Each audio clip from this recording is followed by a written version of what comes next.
We're so far above her on the But internet. on that hallowed ground, should they have put out I don't know what the images of rules and those? regulations are. I don't know who did it.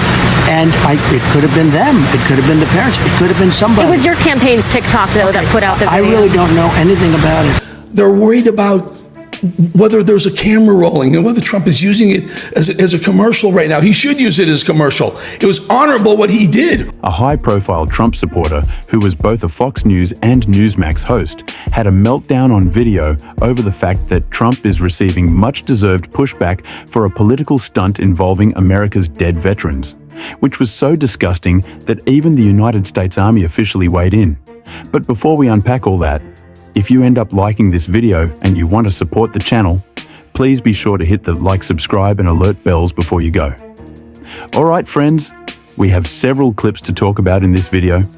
I'm sure most of you at this point have probably heard about the scandal involving the Trump campaign and Arlington National Cemetery. If not, I'll give you a brief refresher about what's going on. But before we do, let's jump into the reaction from Eric Bolling, a former Fox News and Newsmax host. So he has been to some of the craziest, most openly Trump-supporting networks in legacy media. A very high-profile Trump supporter. Well, he had a meltdown over the fact that Trump is facing much-deserved pushback for what his campaign did at Arlington National Cemetery. We're going to play the clip and unpack it together. Worried about the things that really matter. And I will give you a great example. What they're really worried about is somehow, some way, an aide or an assistant or an advisor to President Trump was rolling a camera when he went to Arlington Cemetery to lay a wreath for the 13 soldiers on the 3rd anniversary of their horrendous death at the hands of general humiliation because he screwed it up so badly. The U.S. State Department, Antony Blinken, and Joe Biden and Kamala Harris. It's their fault. Those people died because they bungled the Afghanistan pullout. And instead of pointing out that Trump was there putting a wreath in honor of the 13 soldiers, they're worried about whether there's a camera rolling and whether Trump is using it as a commercial right now. He should use it as a commercial. It was honorable what he did. Where was Joe? Where were Kamala? Well, Joe was on a beach in Rehoboth Beach for 2 weeks. He's been on vacation for 2 weeks. He couldn't get his ass off the beach and drive a couple hours or have used Marine One, land it, drop it right into Arlington Cemetery and honor the 14 or 13 soldiers. You say 14 because one of the ladies was pregnant, and honor those people. Instead, the media wants to blame Trump for using it as a fundraising opportunity. Listen, you do it. I mean, it's far better than some of the things they're doing, lying through their teeth. So you have no... So there you go. You have Eric Bolling having a meltdown. How dare you criticize Donald Trump for violating long-established rules and precedent about using Arlington National Cemetery as a political event, a campaign event, rules that have been applied to both Republicans and Democrats.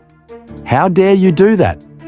Dare you criticize Trump, cynically using footage that was recorded of Arlington National Cemetery as campaign fodder? How dare you do that? Trump should do that, says Eric Bolling. Now again, we'll get into some of the things. I find it, you know what, let me first say this, we'll get to Trump's response to the scandal, because he tried to throw the families, the Gold Star families, under the bus, saying I think it was actually them. They were the ones recording. They were the ones recorded. It wasn't us, it was them. It was the Trump campaign, and Trump used the footage on official campaign material. So we'll get to Trump's disgusting response, then we'll get to the military's official response on what happened, and we'll all unpack it, because so much of this is so damn sordid. Should your campaign have put out those videos and photos? Well, we have a lot of people. You know, we have people, TikTok people. You know, we're leading the internet. That was the other thing. We're so far above her on the internet. But on that hallowed ground, should they have put out the images of those? I don't know what the rules and regulations are. I don't know who did it.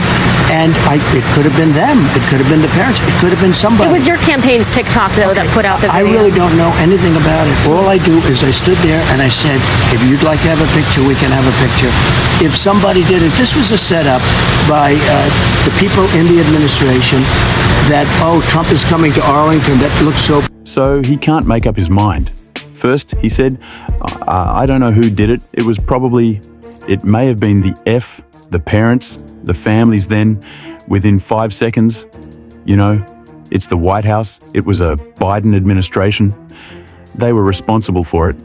He has no idea. He's floundering, he's flailing. He's so incomprehensibly confused that what's he doing typical malignant narcissist Trump fashion? He just lashes out at everybody else, no accountability. Much like Eric Bolling, the former Fox News Newsmax host whom we discussed in the first clip. Again, he was fact-checked there. No, it was your campaign. Your campaign officially released this material. So yeah, and he has no response to. I didn't know. I had no idea. Pretty pathetic stuff that, which by the way, conservative pundits and commentators would never accept. If the shoe was on the other foot, imagine it were President Biden standing there. Similar circumstances would Fox News, would Newsmax, would Eric Bolling, would MAGA Republicans accept that sort of answer from Biden? The same answer that they got from Trump. The answer, of course, is no, because unfortunately the Republican Party is so profoundly unprincipled and hypocritical that they just simply, whatever Trump says, it doesn't matter. He's perfect, he's godly, he is divine, he can't possibly make a mistake, or any sort of ethical transgression. Pretty pathetic. The other staggering thing about this entire situation wasn't just that it happened. It wasn't just Trump's, categorically callous and lazy and, just totally unprofessional response, but also the fact that it did prompt an official statement from the United States Army. Yes, that United States Army. Yes, the same United States Army that Donald Trump led for 4 years as President of the United States, Commander-in-Chief of the Armed Forces. That United States Army and a political branch comprised mostly of conservatives and people who have been aligned with conservative values and ideology. They released an official statement, and it looks terrible for Donald Trump. Arlington National Cemetery routinely hosts public wreath, laying ceremonies at the tomb of the unknown soldier for individuals and groups who submit requests in advance. ANC conducts nearly 3,000 such public ceremonies a year, without incident participants in the August 26 ceremony, and the subsequent Section 60 visits were made aware of federal laws, Army regulations and DoD policies which clearly prohibit political activities on cemetery grounds. ANC employee who attempted to ensure adherence to these rules was abruptly pushed aside, consistent with the decorum expected at DC. This employee acted with professionalism and avoided further disruption. The incident was reported to the JBM-HH Police Department, but the employee subsequently decided not to press charges. Therefore, the Army considers this matter closed. I should say, it was reported that the reason that this employee who notified the Trump campaign on site that they were violating DoD policies, Army regulations and federal laws by filming and conducting a political event at Arlington National Cemetery. The reason reportedly that she doesn't want to press charges is because she fears for her safety from Trump supporters. She is afraid that she will receive violent pushback from Donald Trump's MAGA cultist despicable stuff. The statement goes on to say, this incident was unfortunate. And it's also unfortunate that the HEC employee and her professionalism have been unfairly attacked. ANC is a national shrine to the honor dead of the armed forces, and its dedicated staff will continue to ensure public ceremonies are conducted with the dignity and respect the nation's fallen deserves. Pretty despicable stuff from the Trump campaign, which merits an unprecedented response from the apolitical, relatively conservative United States Army now. Again, you would think that a principled conservative, if there are any left in the Republican Party, would be absolutely disgusted by the Trump campaign. But unfortunately, the Republican Party is the party of moral compromise. In every respect, there is no principle so sacred to the Republican Party that they are not willing to sacrifice it for Donald Trump's political expedience. If you have any doubt about that, look no further than top Trump campaign official Chris LV. We're going to play this clip from MSNBC host Chris Hayes, in which it discusses the really insane and unhinged response from the Trump campaign and a person who'd been over backwards for years and years and years and years in the world of professional politics to align himself with the United States military. Then he put it up again with a note, reposting this, hoping to trigger the hacks at the Secretary of the Army's office.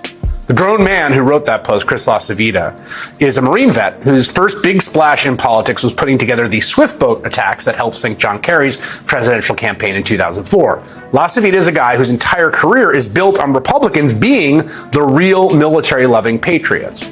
Now, to please Trump, he's reduced to being big mad on social media at US Army. Which goes into the various things that the Biden and Trump administrations could have done differently. You're free to criticize President Biden. You're also free to point out that as Commander-in-Chief at the time, that those 13 US soldiers died, that he bears command responsibility for their deaths the way that any commanding officer does when anyone dies on their watch. But that's also a standard, if you're being honest and principled, you should also ruthlessly enforce when it's any president, including a Republican president, including Donald Trump. But this is where the standard goes away. See, like Eric Erickson, conservative commentator whom we've discussed in previous videos, and Ben Shapiro. I mean, my God, just look up the number 13 and do like a latest search on Ben Shapiro's Twitter page, and you'll see him repeatedly attacking the Biden-Harris administration for the deaths of those 13 US troops who died in Kabul. Because of a ISIS-K terrorist, they don't care. Eric Erickson does not care. Ben Shapiro doesn't care. Eric Bolling doesn't care. The guy in the first clip, Donald Trump doesn't care about the fact that there were 45 combat deaths in Afghanistan. On Donald Trump's watch, more US troops died were killed in Afghanistan under Donald Trump than Joe Biden. Many more, much more so. To the extent that you evaluate a candidate's qualification for president fitness to be president because of the number of troops who died on their watch, then very few Republican presidents would be qualified for office. Certainly President Bush wouldn't be, certainly Donald Trump wouldn't be compared to either Joe Biden or Kamala Harris. But they don't care about that. The 45 troops who died on Trump's watch, they do not care. They do not care about these people. Deaths only matter to Republicans when they happen in such a way that they can be used against Democrats politically. That's disgusting if we're going to evaluate presidents by that sort of grim statistic, fine. But by any objective measure, Democrats are infinitely better to be president than Republicans, and certainly Biden or Harris, over Trump or Penn or Pence. It just depends on how consistent you want to be.